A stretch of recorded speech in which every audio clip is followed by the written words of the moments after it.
Bonjour tout le monde, j'espère que vous allez bien, on se retrouve pour le brief du mercredi 15 avril 2020 et comme d'hab avant de commencer je tenais à vous inviter à nous rejoindre sur Discord, hein. Donc petite nouveauté sur le Discord, il y a un petit captcha à remplir, donc une petite vérification. C'est un petit code, quand vous rentrez dans le Discord c'est pour éviter que des bots puissent nous rejoindre et spammer nos membres et vouloir les scam. Voilà, donc il y a des bots malencontreusement qui essayent de faire ça, donc on a mis une petite sécurité, donc vous inquiétez pas si vous avez une petite vérification à faire dans ce channel, c'est tout à fait normal, juste remplissez la vérification, donc c'est un tout petit code et comme ça vous avez accès au Discord. D'ailleurs dans ce Discord il y a une section documentation qui vous aidera pas mal, hein. Il y a énormément de documentation dont le lexique, je sais que vous êtes énormément de nouveau à regarder les briefs et pour vous aider à la compréhension des briefs justement, il y a ce petit lexique qui a été créé, donc comme ça voilà, n'hésitez pas à nous rejoindre, vous avez accès au lexique et vous pouvez comprendre ce que je raconte. On est plus de 7900 il me semble sur Discord, bientôt 8000, donc voilà, n'hésitez vraiment pas à nous rejoindre, ça ferait super plaisir. Hier il n'y a pas eu de brief tout simplement parce que le marché n'avait pas fait grand chose, je me suis dit ça sert à rien de faire un brief hier, donc autant le reporter à aujourd'hui du coup. Et c'est pas passé grand chose du coup sur le BTC, donc on va plus se focaliser sur les altcoins, hein. Donc voilà, mais d'habitude, je vous le répète, c'est un brief quotidien du lundi au vendredi, donc quand le marché fait rien, j'essaye de faire un brief sur deux par exemple. Donc voilà, n'hésitez pas à vous abonner aussi, comme ça vous avez la petite notif, enfin pas la notif, mais au moins le brief dans votre fil d'actu YouTube, hein, comme ça vous êtes au courant quand il y a un petit brief qui sort, mais normalement c'est du lundi au vendredi tous les matins. Alors on va pouvoir commencer, donc comme d'hab le petit sommaire, hein, donc le Bitcoin en daily, ensuite on ira voir nos spread forwards, on ira voir no risk on risk off, on va reparler de la navigation des capitaux au sein du marché crypto, hein, donc l'altcoin dominance, Bitcoin dominance, la capitalisation totale, etc. pour voir un petit peu comment les capitaux se déplacent. On va parler de la dominance sectorielle, hein, qui montre des choses assez intéressantes, ça fait longtemps que j'en ai pas parlé, donc je vous réexpliquerai c'est quoi la dominance sectorielle, parce que voilà, ça fait beaucoup de temps que j'en ai pas parlé, il y a énormément de nouveaux, ça fait super plaisir. Et ensuite on parlera des altcoins, hein, donc Ethereum, XRP, Litecoin, Ethereum classique, on ira voir XMR et Link. Link, je vois que ça bouge pas mal, dans le Discord ça en parle pas mal, donc voilà, on va aller checker un petit peu le Link aujourd'hui. Alors le Bitcoin, je vais pas répéter tout ce que j'ai dit lundi, on va juste reprendre les bases.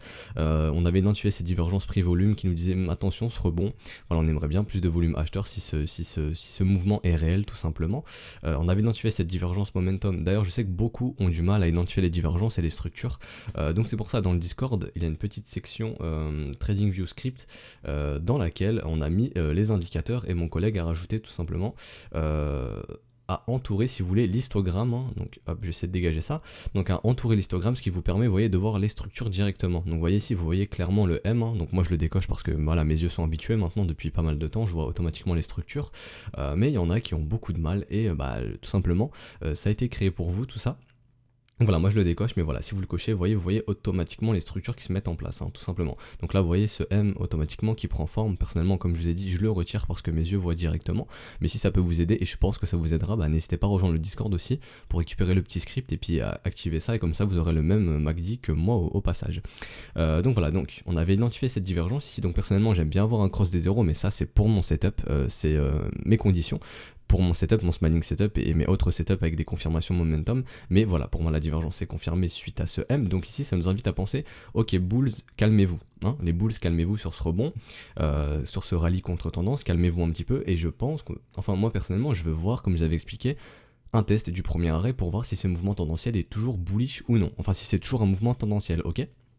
Donc voilà, donc si le premier arrêt tient, le but ce sera d'aller casser de nouveaux sommets. On n'est pas obligé d'aller le taguer, hein. Si Bitcoin veut repartir comme ceci et puis continuer, il le fera sans trop de soucis. Mais idéalement, j'aimerais bien avoir un petit retest du premier arrêt pour voir un petit peu dans quelle dynamique on évolue, si c'est toujours un mouvement tendanciel bullish ou si c'est un range. Donc si c'est un range, le premier arrêt sera cassé. Et dans un range, on cherche à acheter le bas du range, hein. Donc tout simplement zone de rechargement. Là je m'adresse aux investisseurs de DCA, hein, donc qui font du dollar cost average, tout simplement qui essayent de lisser leur moyenne de prix. Donc vous, la zone qui vous intéresse, hein, si vous faites du DCA, à mon sens, c'est la zone de rechargement entre les 5002 et les 4800 dollars grosso modo. Donc voilà, ça pour les investisseurs qui font du DCA, ça c'est vraiment la zone qui doit vous intéresser. Il y en a qui ont des stratégies un peu plus agressives, hein, c'est-à-dire qui cherchent des achats dans la zone de rechargement, enfin tout ce qui revient dans la zone de rechargement, ils achètent avec un stop sous le creux. Ça peut se faire, personnellement, j'ai pas de stratégie comme ça, je trouve ça un peu trop agressif, mais bon, ça peut se faire, pourquoi pas, de se dire ok, ici c'était le bottom et moi je vais racheter la zone de rechargement, j'ai pas envie d'attendre la structure, ça peut se faire, c'est beaucoup plus agressif, mais ça peut se faire. Et on avait parlé aussi de la règle de Gann, rappelez-vous ici, qui nous disait qu'on peut retracer la moitié de ce mouvement si le premier arrêt cède, bien entendu, en moitié moins de temps. Donc ça target ça pour le 20 avril, donc retrouver du BTC à 5600 $ si le top a été posé ici. D'après Gann, ça paraît réaliste. Donc voilà, ça c'est la règle de Gann. Sur le RSI, pour ceux qui utilisent le RSI, ce petit M de l'autre côté de la trendline qui nous a montré que ça y est, les bears se remontrent un petit peu sur le momentum. Donc voilà, bulls, calmez-vous encore une fois. Mais on peut toujours continuer cette dynamique haussière pour le moment sur le RSI, par exemple en faisant quelque chose comme ça, vous voyez. Donc voilà, mais voilà, techniquement, je pense qu'on a besoin d'un petit retest du premier arrêt. En tout cas, c'est ce que je veux voir si le premier arrêt tient ou non. Voilà. Donc je vais pas extrapoler plus. Hein. Pour moi, c'est toujours un rallye contre tendance. Hein. Je peux pas parler de tendance haussière. Dans un rallye contre tendance, généralement, on vient chercher la zone de rechargement de short. Donc voilà, entre les 8000 et les 9000 $ là, grosso modo. On a notre wake of check ici de notre structure en M qui n'a jamais été effectuée. Hein. Donc c'est tout simplement le fait de revenir taguer la neckline de ce M. Vous le voyez ici, ce M. Donc voilà, le marché pourrait être amené à revenir taguer cette neckline et qui target les 9467 $. Donc ça peut faire office de raison de localisation, et encore une fois, une localisation c'est pas suffisant. Ce qu'on attendra c'est une confirmation momentum, chose qu'on peut avoir, c'est-à-dire que si BTC continue de pumper là, par exemple qu'on nous fait ça, et ben le momentum lui va diverger encore une fois. Ok, le momentum risque de rester divergent, donc ça ce sera notre confirmation momentum. Et ensuite la structure, on voudrait voir un beau M se poser ici pour se dire ça y est, ce rallye est terminé et on peut reprendre la baisse. Pour le moment, à mon sens, c'est pas le cas. Il faudrait aussi casser le premier arrêt, bien entendu, hein. Mais pour l'instant, c'est pas le cas. Et tant que le premier arrêt n'est pas résolu, n'est pas cassé par les bears, et ben je serais toujours amené à penser que le bon côté c'est la hausse tout simplement et qu'on peut poursuivre le rallye contre tendance. Mais voilà, on n'est pas venu tester le premier arrêt, donc pour l'instant, on n'en sait rien. On attend de voir comment sera résolu le premier arrêt, si on y va ou non. Au niveau des spreads, on a repris une dynamique baissière depuis quelques jours ici, vous voyez, suite à ce M ici. Donc est-ce qu'on est en train d'essayer de récupérer une dynamique haussière? Donc on aimerait bien voir un petit W se poser et récupérer le compte en go pour se dire ok, on est prêt à repartir. Pour l'instant les spreads ne nous montrent pas, à mon sens, qu'on est prêt à repartir. Ce qu'on aimerait bien voir c'est une petite structure se mettre en place et récupérer le compte en go, hein. Donc là on est en backwardation. Backwardation ça signifie que vous avez des spreads négatifs, hein. Donc voilà, vous voyez ici on est à moins 55 $, donc c'est à dire que sur nos forwards, les forwards tout simplement à 3 mois, et ben le prix est inférieur de 55 $ au spot price. Donc je vais vous montrer ça tout simplement pour les nouveaux, si ça veut bien charger. Donc ici c'est le spot price, hein. Donc ici c'est Bitstamp et ici c'est les forwards. Et vous voyez que sur Bitstamp pardon, on a 6930 $ et sur les forwards à 6876 $. Donc sur les forwards à 3 mois. Donc c'est ce qui nous crée tout simplement ce spreads. Et actuellement on est en backwardation, donc idéalement on aimerait bien récupérer le compte en go en faisant des bons petits W, se dire ok, bon on est prêt à reprendre un mouvement haussier. Nos spreads pour l'instant ne nous disent pas que c'est le cas. Ethereum c'est le même constat, on aimerait bien voir un petit W se poser pour se dire ok, on est prêt à reprendre une dynamique haussière. Et sur notre proxy sentiment, il n'y a rien de plus à dire, hein. Les capitaux ont l'air de toujours plus se diriger dans le BTC et les alts que dans l'USDT pour le moment. Donc assez encourageant pour les bulls, mais voilà, maintenant on aimerait bien voir les spreads, comme je vous ai dit, reprendre une dynamique haussière. Au niveau des assets à risque et des risk-off, on voit que le S&P continue son petit bout de chemin pour le coup. Voilà, le S&P continue son bout de chemin. Bitcoin ne suit pas pour le moment. Bitcoin ne suit pas. Le gold, lui, qui continue les obligations qui sont un peu en mode off. C'est normal, hein, le S&P qui continue son rallye contre tendance, les obligations qui se mettent un petit peu en mode off. Donc voilà, je vois rien de plus à dire vraiment. Est-ce que Bitcoin va continuer de suivre le S&P ou est-ce que Bitcoin a du mal? Pour l'instant, niveau risk asset, on voit que Bitcoin a plus de mal que le S&P. Tout simplement, on peut aller analyser très rapidement le S&P. Je l'ai fait hier dans le Discord. Alors je peux vous retrouver ça. Je me souviens un petit peu des mots-clés que j'ai utilisés. Voilà, donc je vais vous reprendre directement, comme ça ira plus vite. Donc je disais, la dynamique commence à devenir un peu inquiétante ici. Pourquoi je dis ça? Parce qu'il y a des divergences de prix et de volume. Donc là c'est le S&P, hein. Il y a des divergences de prix et volume qui se mettent en place. Donc c'est à dire que le prix augmente, mais lui le volume ne suit pas. Donc ça c'est une divergence prix-volume. Ensuite il y a des divergences baissières sur le momentum qui sont actées. Donc c'est à dire que ici ce mouvement, au niveau du momentum, on estime que le mouvement perd de sa force. Comme j'ai écrit ici, le momentum semble perdre de sa force. Attendons de voir jusqu'où ce counter trend rally pourra poursuivre. La reload zone short, hein, donc la zone de rechargement vendeuse, serait un très bon emplacement. Donc elle est ici, aux alentours des 3150 points, je dirais, là de tête. Donc voilà, à vue d'œil, pardon. Donc pour moi, ce sera un bon emplacement pour mettre fin à ce rallye contre tendance. On verra ça.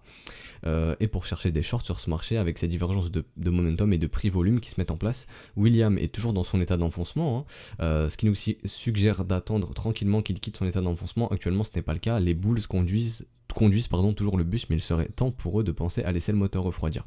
Donc les divergences de prix, volume et de momentum nous invitent à penser que voilà, les bulls doivent se calmer un petit peu, mais tant que Williams sera dans son état d'enfoncement ici, comme vous pouvez le voir, S&P pourra poursuivre tranquillement son rallye contre tendance. Mais la dynamique commence à devenir un petit peu inquiétante, ça indique aux bulls de commencer à penser à se calmer, et la zone de rechargement de short serait un emplacement idéal pour moi, pour mettre un top à ce rallye, donc voilà. Au niveau du S&P, la dynamique elle commence un petit peu à nous dire ok les bulls calmez-vous. Donc est-ce que lorsque le S&P trouvera un top, est-ce que ça va du coup ici poser un top au Bitcoin? C'est la question qu'on peut se poser, mais pour l'instant le S&P continue de faire son petit bout de chemin et Bitcoin a du mal à suivre. Donc on va aller faire un petit peu d'order flow. Donc rappelez-vous ici je vous disais l'open value il est assez flat, il n'y a plus trop de gens ici qui cherchent à acheter ni à shorter, et je vous avais dit que je voulais voir potentiellement un petit mouvement baissier et avoir l'open value augmenter pour se dire ok il y a beaucoup de shorters. C'est ce qui s'est passé actuellement. Vous voyez qu'on est passé d'un open value de 61 800 à 71 000 avec un top à 80 000. Donc ça c'est le nombre de bitcoins qui sont posés en margin sur BitMEX. Voilà. Donc on est passé de 61 000 bitcoins grosso modo à 72 000. Et je pense que c'est majoritairement du short, parce que déjà le sentiment est bear, le founding devient très vite négatif, et tout simplement lorsque le prix monte, l'open value n'explose pas tellement. C'est plus quand le prix baisse que l'open value explose, donc à mon sens qu'il y a beaucoup d'intérêt vendeur. Quand ça monte, les gens n'ont pas beaucoup d'intérêt à l'achat. Par contre dès que ça baisse, hop, l'open value explose. Donc on peut dire que le scénario c'est qu'ici il n'y avait pas assez de vendeurs pour initier un short squeeze et qu'on a besoin de plus de vendeurs et que potentiellement, ici on est en train de faire une zone où on accumule les shorts pour aller les liquider. Malheureusement je voulais vous montrer ExoChart qui a l'air down aujourd'hui avec des petites choses intéressantes, donc on reverra ça, on verra ça du coup demain.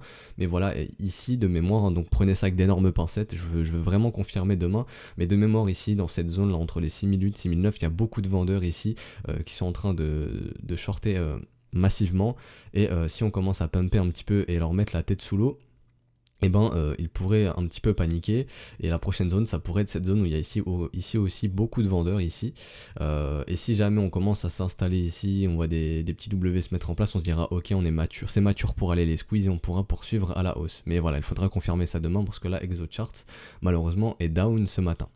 D'ailleurs au niveau des liquidations, on voit que sur ce rallye ici il y a eu pas mal de longs qui se sont lancés, donc on pourrait se dire pourquoi pas aller liquider ces acheteurs, donc tout simplement aller un petit peu plus bas. Donc pour le coup là c'est vraiment prendre avec d'énormes pincettes, parce que c'est des liquidations potentielles, et on voit que d'après cet outil il n'y a pas beaucoup de liquidations à aller venir chercher plus haut. Personnellement je pense que si, je pense qu'ici il y a vraiment un paquet de stops ici qui attendent, et beaucoup de vendeurs ici, mais majoritairement les vendeurs ont l'air de shorter ici, donc on peut se dire ok voilà les liquidations sont ici, donc ça m'étonnerait pas en fait qu'on puisse revenir sur la résistance, faire pression, que beaucoup de shorts se relancent ici pour aller les squeeze. Voilà, ça pourrait être un scénario, donc voilà, à surveiller. Mais au niveau de l'order flow on voit qu'il y a quand même plus de vendeurs que d'acheteurs à mon sens, donc la logique des market makers ça serait d'aller liquider, d'aller squeeze ces vendeurs. On peut aller jeter un petit coup d'œil sur Bitfinex, sur Bitfinex. Donc voilà, Bitfinex, on avait parlé du smiling setup tout simplement. Donc voilà, ça dépend encore une fois de comment vous voulez calculer votre risque, mais ici voilà, on va juste parler de 3 conditions. Donc la localisation qui pourrait être la zone de rechargement de ce mouvement, zone de rechargement dans laquelle il y a notre premier arrêt tout simplement. Donc ça ferait sens de revenir dans cette zone de rechargement et venir taguer le premier arrêt. Au niveau du momentum, voilà, je vous avais déjà dessiné cette potentielle div, donc elle n'est pas encore confirmée. Pour qu'elle soit confirmée, il faut un break ici sur le momentum. Donc tout simplement ici voilà, il faut qu'on aille casser ce sommet sur le momentum. Je vous mets l'histogramme, vous allez très vite comprendre pourquoi.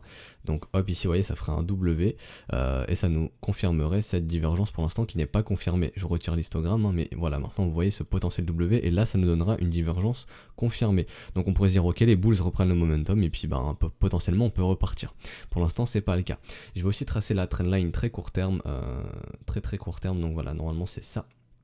Donc de notre structure tout simplement, donc qui est ici grosso modo, voilà, si je veux vraiment, je préfère sur Bitstamp, sur Bitfinex elle n'est pas tellement propre, mais voilà c'est pas grave, on va la tracer comme ceci.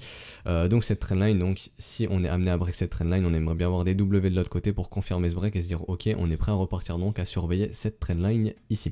Vous voyez que William n'arrive pas à aller dans un état d'enfoncement qui est survendu, donc on n'arrive pas à initier un gros mouvement vendeur, enfin un gros mouvement bear. Très intéressant de le noter.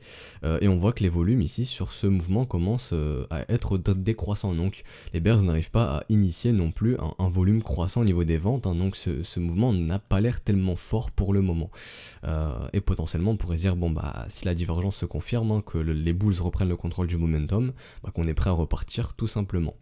Donc voilà, mais bon, nous, si on cherchait à acheter ce marché, idéalement on aimerait bien le faire ici dans zone de rechargement, confirmation momentum, structure, vous commencez à comprendre, hein, donc la localisation, la confirmation momentum et la structure ensuite. Pour l'instant c'est pas le cas, et comme j'ai dit, si le momentum, on est prêt à retrouver un momentum bull, qu'on arrive à breaker cette trendline, à faire des W de l'autre côté, on pourra se dire ok, on est prêt à repartir. Rappelez-vous, je retourne sur Bitstamp. On va en parler, mais il y a toujours notre setup de continuation ici qui est en place. Hein. Donc est-ce que les bulls sont sortis à break-even? Ça dépend encore une fois de leur gestion du risque. Il y a plusieurs méthodes, je vous avais expliqué. Soit vous mettez votre stop à votre niveau d'entrée, soit vous prenez un profit partiel ici qui vous paie votre stop sous ce creux. Donc voilà, ça c'est les deux stratégies. On peut en inventer d'autres, il n'y a pas de souci, mais bon voilà, c'est les plus communes. Donc on peut dire que ce setup est toujours d'actualité et il target les 8900, donc dans notre zone de rechargement. Mais voilà, ce setup de continuation est toujours d'actualité, tout simplement, et ça target les 8954 $ ici, donc ça c'est la target max. Donc voilà, je vois rien de plus à dire pour le Bitcoin. Je pense que j'ai un petit peu tout résumé. Je ne vais pas continuer d'extrapoler dessus, on va plus aller se diriger vers la dominance, etc. Donc la navigation des capitaux au sein du marché crypto. Donc rappelez-vous, je vous avais dit que pour moi, depuis qu'on a fait ce petit W weekly de l'autre côté de cette trendline, hein, ce qui est important de le noter, dans la zone de rechargement, à mon sens, les altcoins sont prêtes à surperformer Bitcoin et potentiellement on est en train de poser des petits bottoms ou de se dire ok, on est prêt à faire des rallyes contre-tendance sur les altcoins contre le Bitcoin. Encore une fois, je précise bien contre le Bitcoin, pas contre le dollar. Et tant que ce creux ici pour moi sera maintenu, bah je continuerai de penser que les altcoins peuvent surperformer Bitcoin tout simplement. Et ici on voit qu'on a eu le wake of check, on est bien revenu de taguer la neckline et on semble repartir. Donc ce qu'on aimerait bien voir maintenant, c'est un nouveau sommet pour faire des W dans des W tout simplement et avoir une dynamique qui est haussière et se dire ok, les alts surperforment Bitcoin tout simplement, que les capitaux vont plus dans les altcoins et c'est ce que vous voulez voir pour voir une alt season. Hein, je déteste lire ce terme, je parle plus de rallye contre tendance sur les altcoins. Donc voilà, je peux aller voir une alt au hasard, par exemple des alts dont je parle dans les dans comment ça s'appelle, donc non, je vais pas faire ça. Si c'est bon, je peux le faire. Tout simplement des alts que je vous parle pour les stratégies Shad, hein, et on voit que les alts sont assez horizontales, donc c'est ce que vous voulez voir pour acheter un marché. Vous voulez voir un marché horizontal, que cette congestion soit gagnée par les bulls. Donc par exemple ici sur PBX, on aimerait bien voir que ce W se confirme ici pour se dire ok, on est mature pour faire un rallye contre tendance. Donc voilà, mais là on commence à voir des alts qui sont pas mal horizontales. Rappelez-vous de la saisonnalité, buy when it snows, sell in May and go away. Donc achète en hiver, vends au mois de mai et casse-toi. Enfin achète quand il neige, hein, donc on parle bien de l'hiver. Donc voilà, ça ferait sens d'avoir des petits rallyes contre tendance pour le printemps. Le marché crypto est très réceptif à la saisonnalité, donc pourquoi pas avoir des rallyes contre tendance sur les alts, simplement sur le marché crypto. Donc non, total 2. Donc voilà, donc BTC USD, j'avais pris Bitstamp normalement. Voilà, nickel, j'ai bien retrouvé l'indice. Donc voilà, donc pour moi, au niveau de l'altcoin dominance, tant que ça reste dans cette situation, on peut se dire ok, pourquoi pas des rallyes contre tendance sur les altcoins pour le printemps, voire l'été, qui sait. Donc voilà. Tant que ça reste comme ça, comme je vous ai dit, peut-être des rallyes contre tendance. On voit pareil, hein, donc l'altcoin dominance est la réciproque de la Bitcoin dominance. Donc si on va un W sur l'altcoin dominance, et on peut voir tout simplement un M sur la Bitcoin dominance et les capitaux ont l'air de plus rentrer maintenant tout simplement sur les altcoins que le Bitcoin, hein, et la Bitcoin dominance aussi confirme. Je vous avais tracé tranquillement cette petite garage zone de cette structure, donc on voit qu'on est bien venu la chercher pour l'instant, on rebondit, on est bien venu faire le wake of check aussi de cette structure. Donc voilà, est-ce qu'on est bien dans une dynamique baissière? Si c'est le cas, on aimerait bien casser ici pour commencer la dynamique baissière et se dire ok, les capitaux quittent plus le Bitcoin que les alts, hein, donc que les altcoins sont matures pour surperformer Bitcoin et donc comme je vous ai dit voir des rallyes contre tendance, donc à surveiller. La Bitcoin dominance, l'altcoin dominance, ça c'est la capitalisation totale du marché crypto et là on voit que sur ce mouvement quand les capitaux sont re-rentrés, et ben pour le coup ça a plus profité au Bitcoin de ce qu'on peut voir qu'aux alt. Mais bon, maintenant à voir, hein, si les capitaux continuent de rentrer et que ça va plus dans les altcoins, ça serait bon signe pour les alt. Mais en tout cas au niveau de la dynamique, maintenant on peut penser que les capitaux se dirigent quand même plus dans les altcoins que dans le Bitcoin majoritairement. Et Ethereum contre le Bitcoin, on en avait parlé, qui lui aussi a structuré son W weekly, donc là on semble être prêt à récupérer une dynamique haussière, hein. Donc si on récupère une dynamique haussière, on aimerait bien ici aller chercher un nouveau plus haut pour se dire ok, dynamique haussière qui se met en place sur Ethereum, je vais mieux vous la tracer. Donc suite à ce W comme ceci, hop, dynamique haussière tout simplement, et se dire ok, bon bah rallye contre tendance, et pourquoi pas avoir un Ethereum qui surperforme Bitcoin et des altcoins qui surperforment Bitcoin aussi, parce que comme c'est écrit ici, j'estime que Ethereum lead le marché des altcoins tout simplement. Donc si Ethereum, la dynamique est bonne, enfin la dynamique est bonne, si on a une dynamique haussière sur Ethereum, on peut avoir une dynamique haussière sur les autres altcoins, vu qu'Ethereum est pour moi le mastodonte, hein, le boss des altcoins, qui drive un petit peu le marché altcoin. Au niveau de la dominance sectorielle, donc la dominance sectorielle, c'est simplement le fait d'avoir récupéré la dominance selon les différents secteurs, hein, qui ici sont Privacy Coin, Interop Coin, Asian Coin et les smart contracts, je vais y arriver, coin, en ayant retirer l'Ethereum, hein, qui pondère, enfin qui prend vraiment trop une grosse place dans cet indice. Donc voilà, pour moi ça avait pas de sens de mettre Ethereum, il allait prendre trop de place dans l'indice. Alors on voit que les privacy coins, ça pourrait être intéressant si on commence à poser un petit W weekly, on pourrait se dire ok, la dominance, on peut retrouver une bonne dominance sur les privacy coins, hein, donc se dire ok, les privacy coins peuvent surperformer les autres altcoins, donc aller chercher des shad, par exemple des stratégies shad un petit peu plus sur les privacy coins, pourquoi pas. On voit qu'il y a eu un énorme rebond sur les interop coins, hein, donc ça c'est du all-in que je pense qui prend une petite place quand même dans cet indice. Et donc voilà, gros rebond quand même sur les interop coins, donc on dirait que les interop coins sont pas mal recherchés en tout cas sur ce rebond. Les Asian coins ils sont pas du tout recherchés, donc tout ce qui est Neo, Quantum, etc. ou Qtum, je sais pas du tout comment ça se dit, désolé. Mais voilà, donc si vous avez la petite liste, donc voilà, Neo qui est pas trop recherché, etc. Et les smart contracts coins, hein, donc si on parle de EOS, ETC, Tezos, etc. Qui sont un petit peu recherchés, donc idéalement pareil, on aimerait bien voir un petit W se poser ici et se dire ok, on est prêt à reprendre une dynamique haussière sur les smart contracts coins et se dire ok, pour les stratégie shad, et ben peut-être que les grands gagnants ça pourrait être Interop Coin, Privacy Coin et Smart Contracts Coin, et un petit peu plus en retrait les Asian Coin par exemple. Voilà, donc ça peut juste nous donner une petite indication de où les capitaux vont plus dans les alts. Donc là pour moi c'est très très intéressant de voir cette dominance sectorielle. Donc maintenant on va parler des altcoins, hein. Donc Ethereum pour moi c'est la même chose que Bitcoin, même s'il n'y a pas eu ici une divergence de momentum. J'aimerais bien avoir un petit tag du premier arrêt, donc aux alentours des 140$, hein, tout simplement donc de revenir pullback en fait cette zone de combat ici, bull et bears, et de se dire ok, est-ce que ici c'était un head fake et on réintègre, ce qui serait assez bearish entre guillemets, j'aime pas dire bearish, mais de se dire ok, ici c'était un head fake, ou alors est-ce qu'on est toujours bien dans ce petit rallye contre tendance, hein, qui nous structure des W dans des W, et de se dire que ok, ici c'est juste un pullback, on vient taguer le premier arrêt, c'est toujours un mouvement tendanciel bullish et l'objectif d'aller chercher un nouveau plus haut. Donc voilà, pour ça, à mon sens, désolé, pour moi, à mon sens, j'aimerais bien avoir un petit tag du premier arrêt, comme je vous ai expliqué sur Bitcoin, pour savoir si ce mouvement tendanciel est toujours bullish. On peut très bien poursuivre la hausse, il n'y a aucun souci pour ça. Dans la structure de prix, pour moi, c'est toujours une dynamique haussière, hein. Et on est en train justement juste de travailler le premier arrêt, ici aux alentours des 166$, et en cas de résolution haussière, la prochaine zone, ça pourrait être la zone de rechargement de short qui est ici, entre les 245 et les 208$. Voilà, je vois rien de plus à dire pour l'Ethereum, hein. Donc à mon sens il peut continuer de faire son petit bout de chemin, idéalement comme je vous ai dit, voir un petit tag du premier arrêt, voir la résolution ou non, et si jamais le premier arrêt cède, la prochaine zone vous connaissez, on estimera que ce mouvement est un ranging, on est en ranging market sur ce mouvement, donc c'est un range entre les 89$ et les 175$. Donc un range entre le bottom et le premier arrêt, ce qui ferait complètement sens aussi. Et la prochaine zone, ici je m'adresse aussi aux investisseurs qui font la stratégie de DCA, dollar cost average, hein, donc de lisser votre moyenne d'achat. Donc la zone de rechargement sera pour vous l'emplacement parfait, entre guillemets, hein, ça dépend de vous, mais voilà, moi j'estime que c'est l'emplacement parfait, entre les 107$ et les 122$ par exemple. Donc ici la zone de rechargement, et pensez par exemple à lisser votre prix d'achat dans cette zone de rechargement. Donc ça c'est une idée de trade, hein, c'est pas un conseil en investissement, c'est si moi si je faisais du DCA, idéalement j'aimerais bien le faire ici, voilà. XRP c'est le même constat que BTC, Ethereum, je vais pas me répéter, on peut continuer de poursuivre, ici il n'y a rien qui m'indique que ce mouvement est terminé. Au niveau du momentum, ok, pareil que Bitcoin pour le coup ici, le momentum nous suggère de se calmer un petit peu, vous voyez ce M ici, je vais remettre l'histogramme, hein, pour que les débutants puissent voir, vous voyez ici ce petit M. Donc voilà, qui peut nous amener à penser que Bulls, calmez-vous, donc potentiellement on aimerait bien voir un petit tag du premier arrêt pour savoir si ici on est toujours dans un mouvement tendanciel bullish ou non.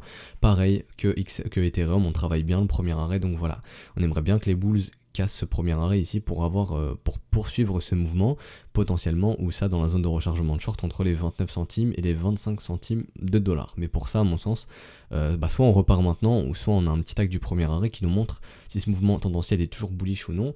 Et pareil que Ethereum et BTC, comme j'ai expliqué pour le DCA, pour ceux qui utilisent la méthode du DCA, idéalement vous c'est la zone de rechargement qui pourrait vous intéresser entre les 15 centimes de dollars et les 13 centimes de dollars grosso modo. Donc voilà. LTC exactement la même chose, on attend de voir comment est résolu le premier arrêt. Pour les traders de DCA, la zone de rechargement vous intéresse, vous, hein, donc simplement entre les 33 dollars et les 29 dollars, voilà, pour faire du DCA, à mon sens serait du DCA fait intelligemment. Donc voilà, idéalement, baser une stratégie de DCA sur les zones de rechargement, voilà, ça permet à mon sens d'avoir de lisser son prix intelligemment sur du long terme si vous utilisez cette méthode, hein, comme ça vous le faites pas n'importe où. Et pareil, on est en train de travailler le premier arrêt, donc on a des alts qui travaillent leur premier arrêt. En cas de résolution, on se dirigera probablement dans les zones de rechargement de short, donc sur LTC ici ça donnerait les 61 dollars et les 71 dollars. Rappelez-vous, on a notre wake-off check qui n'a pas été effectué. Le marché aime bien revenir chercher le petit wake-off check aux alentours des 67 dollars. Donc voilà, ça ferait complètement sens de revenir ici. Mais du coup, il faudra casser le premier arrêt ici aux alentours des 47 dollars. Et Ethereum classique, pour le coup, lui, qui est venu taguer son premier arrêt quasiment non. Voilà, donc on pourrait aller le taguer si on n'est pas venu le taguer. Donc pareil, ici on voit des petits W qui se mettent en place. On peut se dire, ok, rallye contre tendance. Est-ce que ce rallye est terminé? À mon sens, pour moi, non. Le momentum n'a même pas divergé ici. Donc voilà, donc j'aimerais bien avoir un tag du premier arrêt et de voir comment est résolu ce premier arrêt. Pareil pour les traders de DCA. La zone qui peut vous intéresser, vous, c'est la zone de rechargement ici, entre les 4,2 dollars, non 4,3 dollars et les 3,8 dollars. Donc ça serait la zone qui vous intéresse, vous, en cas de cassure du premier arrêt. Et si jamais ce rallye n'est pas terminé, le prochain objectif ce sera le premier arrêt, les 7 dollars. Et si le premier arrêt cède, pourquoi pas la zone de rechargement ici, dans laquelle il y a notre wake-off check qui n'a pas été effectué, à 10,8 dollars. Donc dans cette zone de rechargement entre les 11,1 dollars et les 9,4 dollars. XMR pour le coup, alors XMR c'est le même constat que BTC, on avait un momentum qui divergeait.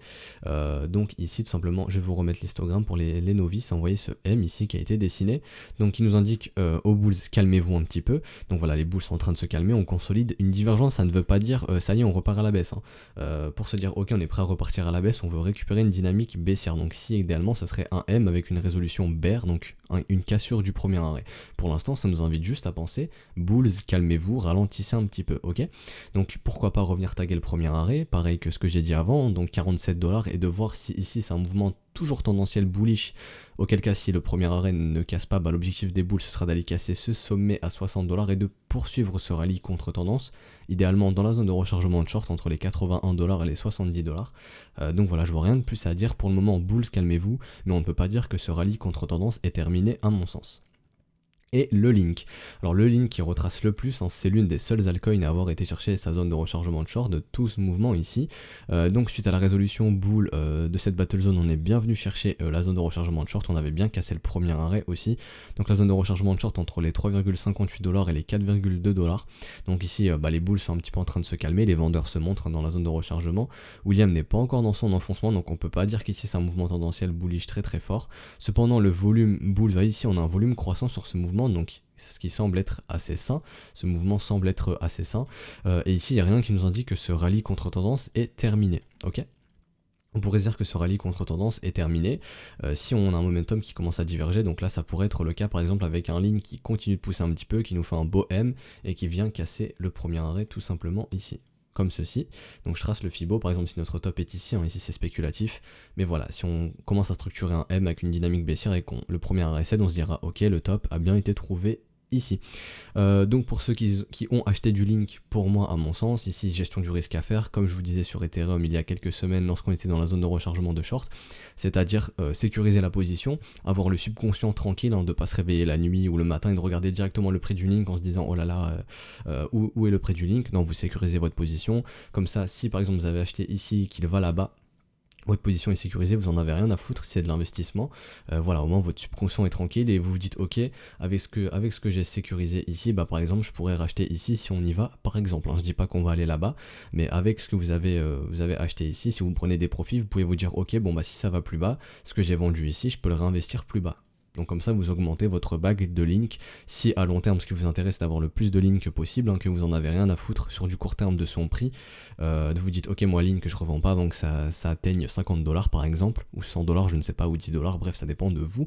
Le but, ça peut être d'en accumuler le plus possible et de se dire, ok, ça peut être intéressant de prendre des profits. Je vous dis pas de clôturer votre position ici, hein. Bien au contraire, c'est de l'investissement, c'est sur du long terme, mais de se dire, ok, pourquoi pas petite gestion du risque, je prends un tout petit peu de profit dans la zone de rechargement de short, ça ferait sens, si le top a été posé ici, et comme ça, si jamais on va là-bas, on revient ici, je peux me dire ok, je peux avoir plus de link, donc on appelle ça du adding bag, hein, donc c'est-à-dire d'augmenter son bag tout simplement. Mais à mon sens, dans cette zone de rechargement de short, faire un petit peu de gestion du risque, ça ferait pas de mal et ça pourrait soulager le subconscient, mais encore une fois, ça ne dépend que de votre profil, là je vous parle de mon profil personnel. Donc voilà, je pense qu'on va s'arrêter ici pour aujourd'hui, donc si ça vous a plu, je vous invite à mettre un petit like, ça aide, un petit commentaire, ça aide toujours pour le référencement et le développement de la chaîne et de la communauté. N'hésitez vraiment pas à nous rejoindre sur Discord, le lien est en description et dans les commentaires, à vous abonner aussi, on est bientôt 10 000 abonnés, ça ferait super plaisir d'avoir les 10 000 abonnés. Voilà, c'est un petit cap, voilà, un petit cap, comme ça ferait plaisir. Je m'attendais vraiment pas à avoir 10 000 abonnés un jour sur cette chaîne, mais bon, voilà, on ne sait pas de quoi il fait l'avenir, de belles surprises. Et voilà, moi je vous souhaite une excellente journée. On se retrouve donc peut-être demain ou non. Voilà, ça dépend s'il y a des choses intéressantes à dire. Peut-être pour un épisode chat que j'ai pas fait depuis quelques temps. Voilà, essayer de mettre un petit peu à jour le précédent épisode. Pourquoi pas s'il y a des choses intéressantes à dire. Donc voilà, peut-être demain épisode chat. S'il n'y a pas de bruit, vous savez que le marché n'a pas tellement bougé. Donc ce sera reporté à vendredi, hein, pour clôturer la semaine. Donc voilà, moi je vous souhaite une excellente journée. Et donc à jeudi ou à vendredi. Allez, ciao tout le monde.